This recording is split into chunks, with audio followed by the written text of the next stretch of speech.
42% రిజర్వేషన్లు ఇస్తామని చెప్పి బీసీలను కాంగ్రెస్ ప్రభుత్వం మోసం చేస్తుందని మండిపడ్డారు మాజీ మంత్రి శ్రీనివాస్ గౌడ్. పార్టీలకు అతీతంగా అన్ని రాజకీయ పార్టీలో ఉన్న బీసీ నేతలు బీసీ రిజర్వేషన్ల సాధనకై ఐక్యంగా పోరాటం చేయాలని పిలుపునిచ్చారు. బీసీ రిజర్వేషన్లు లేకుండా మున్సిపల్ ఎన్నికలు నిర్వహిస్తే కాంగ్రెస్ ప్రభుత్వానికి గుణపాఠం తప్పదని హెచ్చరించారు.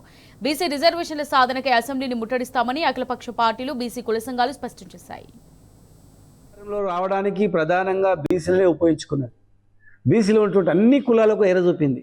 రిజర్వేషన్లు ఇస్తాం, కాంట్రాక్టర్లు మీకే ఇస్తాం, మీ పిల్లలు కాంట్రాక్టర్లు కావచ్చు, ఉద్యోగాలు ఇస్తాం, 2 లక్షల ఉద్యోగాలు మీ పిల్లలు దొరుకుతాయి.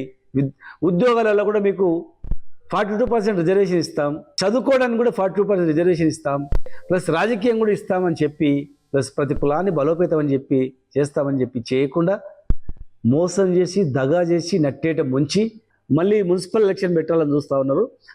మాకు మద్దతు తెలిపే ఎవరైనా, ఏ వ్యక్తి అయినా, ఏ పార్టీ అయినా, ఆ మద్దతు తెలిపే పార్టీలను కూడా మేము కలుపుకొని ఉద్యమాన్ని ముందుకు తీసుకెళ్తాం.